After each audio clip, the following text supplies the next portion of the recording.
Ruocco Lobo. Ruocco Lobo this past Sunday, Indiana Fever versus Dallas Wings on ESPN.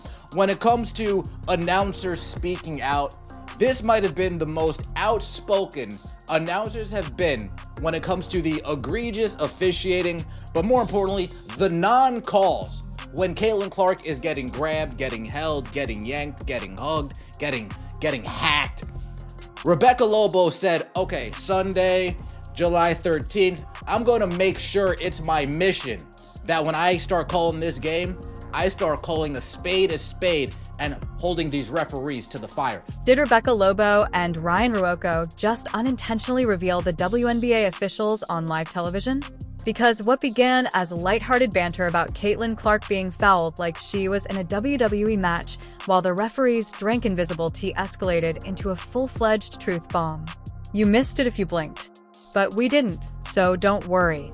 Hold on tight because this broadcast has just evolved into a courtroom drama and someone is going to be permanently benched. The receipts should be rolled. And finally, they're saying the quiet part out loud. It's a little bit hard to see. She's literally grabbing her arm. It's insane, and none of that was called. Finally, at the end of the one play, they called the foul because it was like indisputable. I mean, she got whacked on the arm and then gets hit to the ground. But they weren't going to call any of the other fouls leading up to it. I mean, this is what Caitlin Clark... Even though it's not only Caitlin Clark, she somehow appears in every game. Similar to clockwork, including as taxes, death, and WNBA officials covering up her body slamming during transition.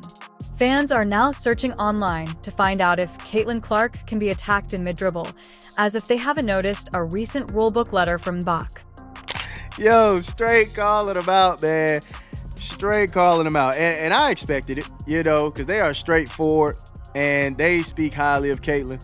So when they see the nonsense, man, of course they're going to say something. And I believe most of the commentators should be like that, man. Just keep it real, fam. Keep it real. Call it how you see it.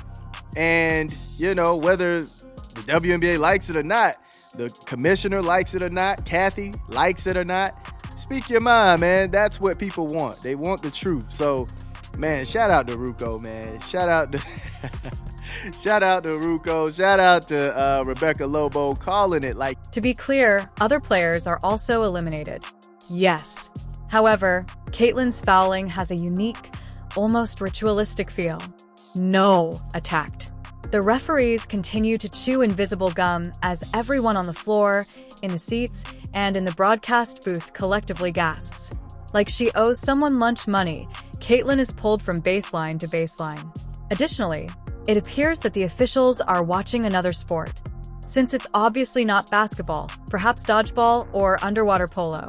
New man, Ryan Ruocco, Mr. You Bet himself, and Ruocco Lobo ended up bringing up how players have been getting away with fouling Caitlin Clark live on television. Right here, they're talking about this right here, where JJ was holding the arm, okay?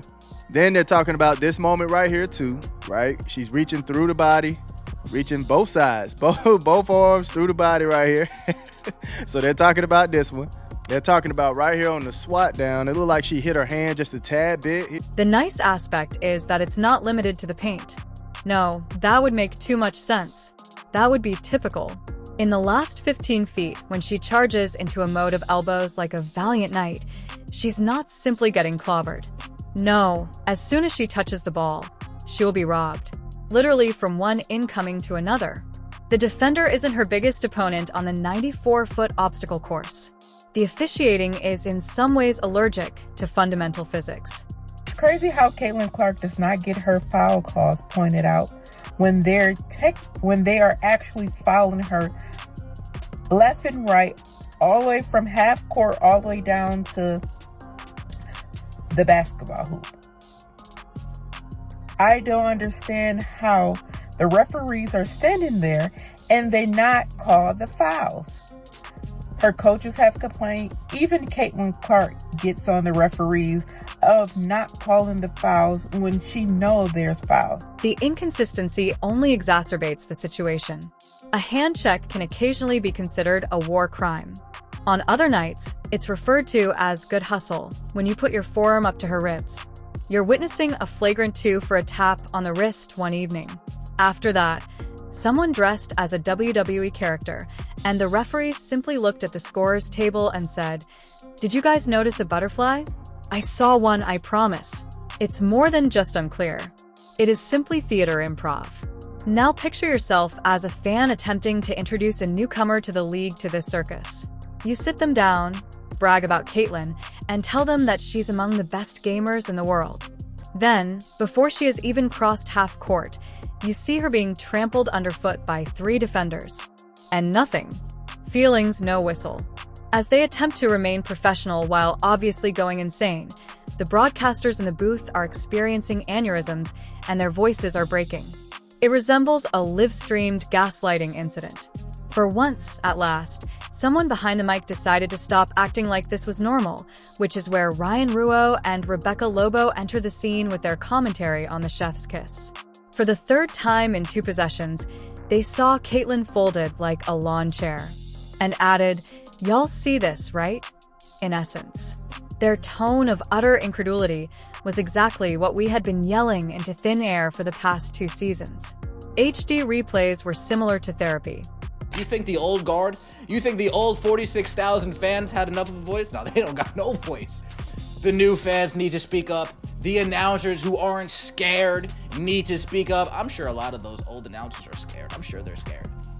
But the announcers like Ruocco Lobo, Ryan Ruocco, they need to step up and say, oh, the officiating that's going on here isn't okay.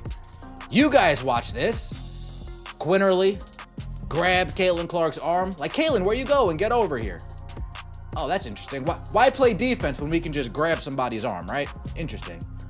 Quinterly putting her hands around Caitlyn Clark's waist. Valentine's Day was a few months ago. Sorry. Since, let's face it, this has been going on for far too long. We're not only discussing a difficult week or 2. This saga spans several seasons. There are more missed calls and fewer dragons in this version of Game of Thrones. Additionally, it's déjà vu for those who've been following since before Caitlyn ever took the stage as a professional, although with a different jersey number. The only new development is that millions of people are watching in shock on national TV in high definition. Oh, the WNBA is aware of it. Don't be duped by them. They have the slow motion angles, the data, and the video. Compared to a Christopher Nolan movie, they have more camera angles. This issue is solvable. It isn't an antique Mesopotamian puzzle box. It's officiating. Standardize the definition of a bird. Teach the referees. Make them answerable. Perhaps have them wear reality-connected headsets, or, I'm not sure, just name the obvious things. I realize it's a revolutionary notion, because the league is currently pursuing expansion, recognition, and respect. They're using all the jargon, including parody and marketability.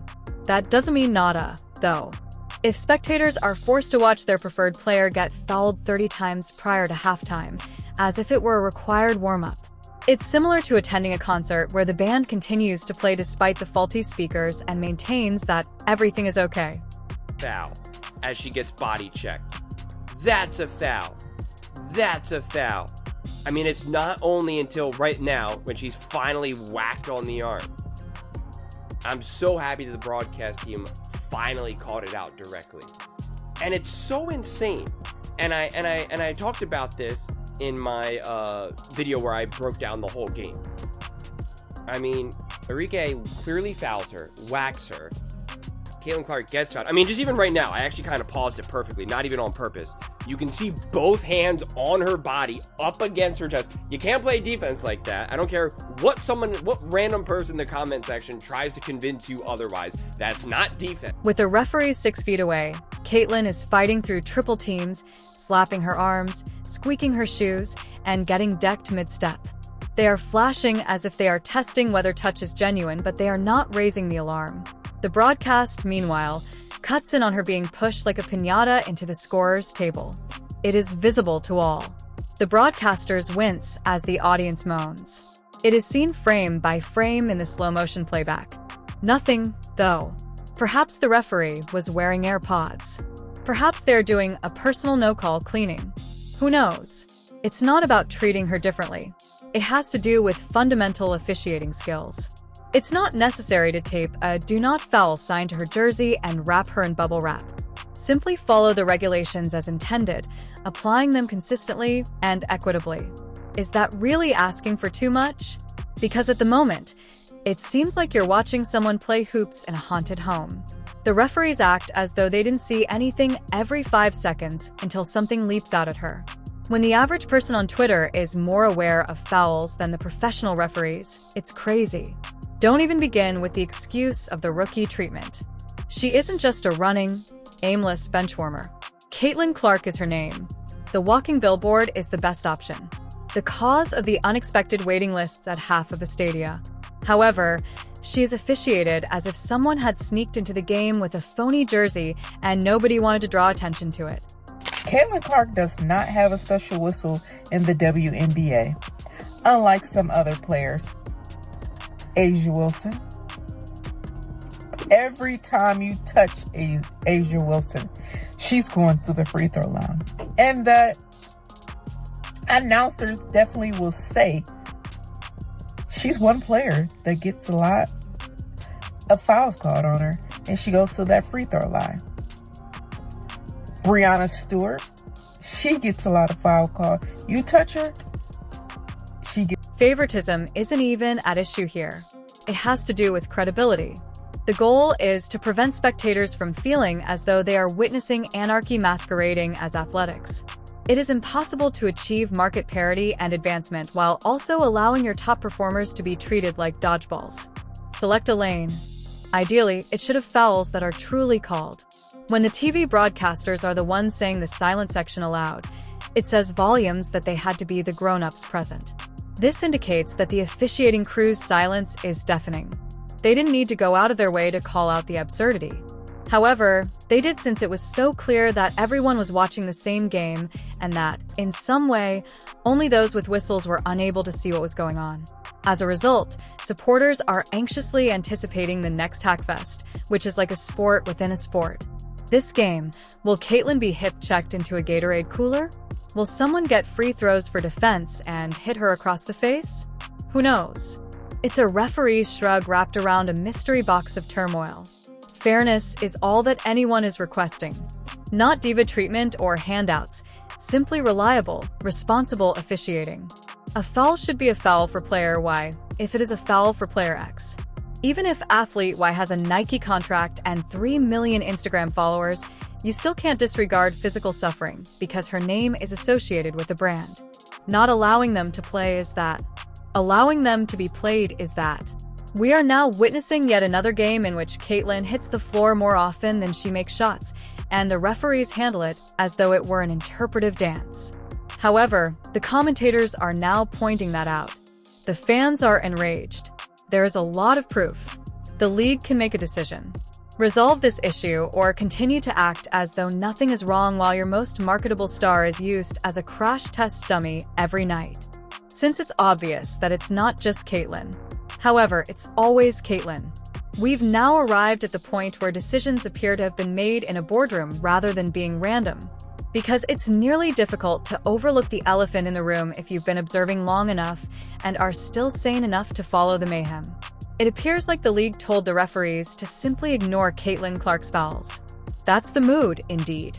The theory is that. And tell me it doesn't feel like someone up there sent a memo saying, "Let her get rocked," after 20 games of full-blown basketball chaos with no whistle etiquette. It develops character. The most damning proof, and this is crazy, doesn't come from paranoid Reddit posts or irate fans. No, it is transmitted live from the broadcast booth. Because you can tell it's terrible when the most poised, collected, and renowned post-presence turned commentator, Ruocco Lobo, begins quietly dragging the references while still holding the microphone.